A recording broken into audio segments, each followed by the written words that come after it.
What sparked the turnaround in the second half? Well, not turnaround, but just opening up that huge lead. I thought the way the guys ended the first half actually really, gave us a lift, and we were defending really well early, but then we started fouling too much, and we've certainly ramped up our pressure on the ball the last few days in practice. Sometimes that can lead to fouls, but the best teams find a way to guard without fouling, and that's what we got to continue to work on. But I thought the way we ended the half and then started the second half was huge. This is obviously a lot more run than Kamaka's gotten all Yeah. season. How do you think he acquitted himself out there? How did he look, endurance-wise, and kind of went into the decision to throw him in there? I thought he did a nice job. Would like to see him be even more assertive and aggressive on certain plays. But for his first time playing significant minutes, I thought he certainly looked like he belonged out there. In terms of what went into the decision, just when you come off a game like we did in our last one, and you have 3 or 4 days where you don't get to practice and you just sitting there thinking about it, you kind of come back to like what you value most, and he's committed to trying to help Texas win, and play for Texas. You got 5 guys out there on the floor that have a burning desire to play for that name on the front of the jersey. It gives you a great chance. What about Andrew? Is it the same thought process? Andrew's been doing. He's been really making progress in a lot of ways. Remember he just earlier in the fall, got off of his last treatment, so he's still kind of working his way back, and his confidence is growing. But we felt like that group, Kamaka, Andrew, and the 3 other starters, would really give us a chance to get off to a good start. And I haven't seen the final numbers yet, but I think that group's plus minus was very, very good. I think that group was really efficient on the offensive end together, and that's what we're looking for. Going back to, you talk about Kamaka and reflecting on what you value, is it the guy's always talking, he's always moving the ball? I mean, is it those sorts of things that he plays hard all the time? Those things for sure. If you come to our practice, he's probably gives as much or more energy than anyone on our team. And, we're like 99% of teams around the country. We need more of that. We need more energy givers. We need more guys that have gotten over themselves. He's gotten over himself. He's about Texas. I know that sounds simple, and it sounds like it should be a given. But these guys are young men. They're trying to figure it out. They're going through a process. A lot of them are in their first or second year playing basketball, and sometimes there are other things that can creep into your mindset. But Kamaka's a guy that every day he plays with the spirit of a fight, of having a will to do the right thing, and of helping his team respond. And those are things that we're trying to do out there. There were a few drives there where Gerald kind of just put his head down. He said, Yeah. I'm going to use my athleticism, my size to get in there. Had a couple nice teardrops. Yeah. A good, strong finish inside. I mean, is that, are you kind of trying to pound that into his head? Hey, you can do this. You can get to the rim. You can use your length and athleticism. He can. I mean, he's done that when he's played well. That's something that he's done. Obviously, lately he's struggled at times on the offensive end, and he's still kind of feeling his way into how to be the most effective. But we've asked him to get in the paint, create plays for himself and his teammates, use his length and his size, rebound.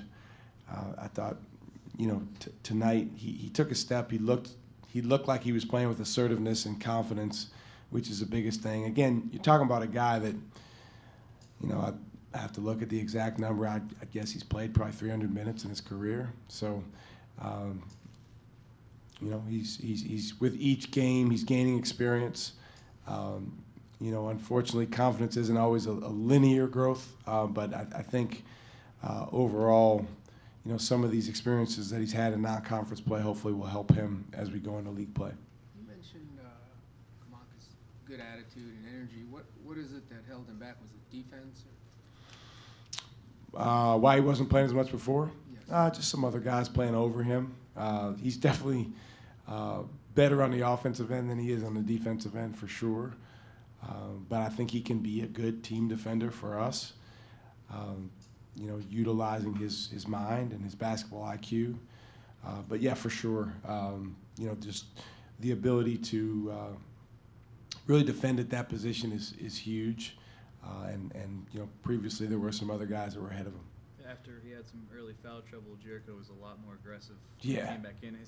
Is he starting to more quickly adjust to that when he's starting a little bit slow? And have you ever had a guy with a plus-minus of 42? Yeah, it's terrific, especially in 23 minutes. He's a guy, he can be a really, really good player. And I think the last 2 games, he's really rebounded at a high level. His rebounding interval tonight was, right around 2, which is huge.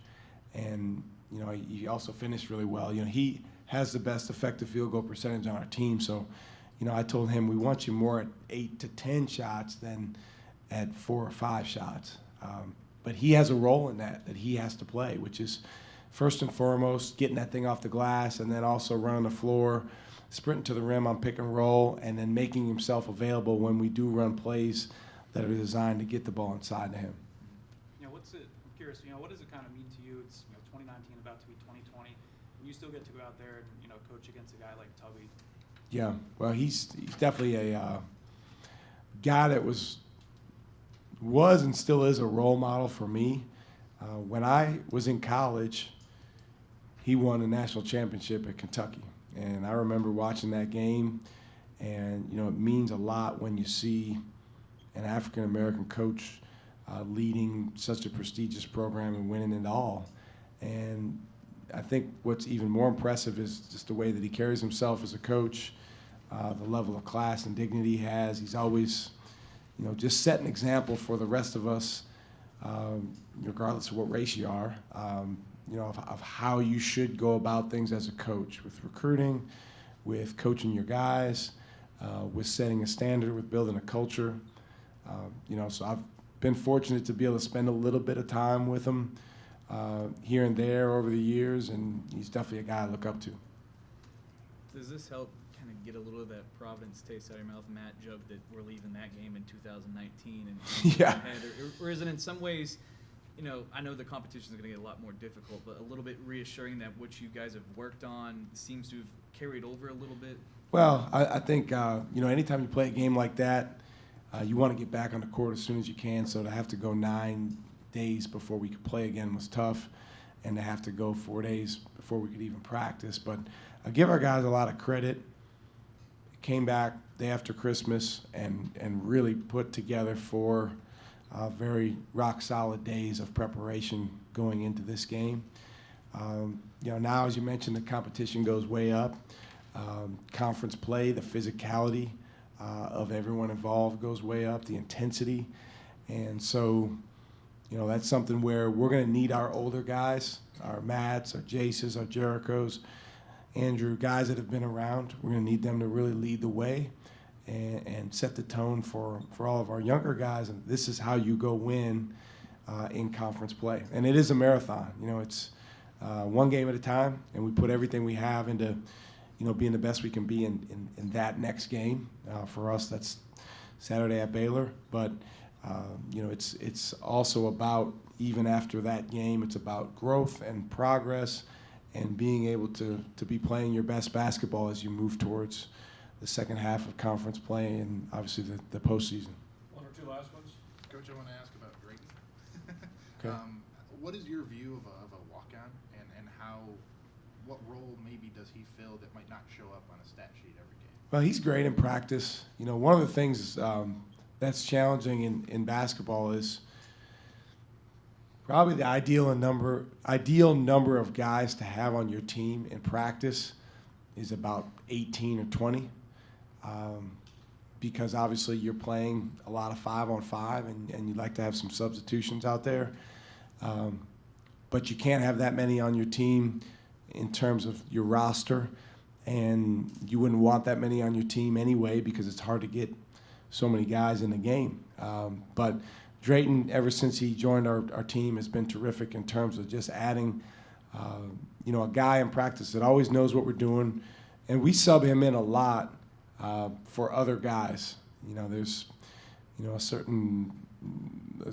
a group of things that sometimes guys have to go run or do something else if they turn the ball over or give up an offensive rebound, and he'll jump right in and jump into practice. He's very intelligent, with the way he approaches the game. So great to see him get out there tonight and get a chance to play. He mentioned to me that he, even since high school, has played with kind of a chip on his shoulder. Can you sense that even in just practice?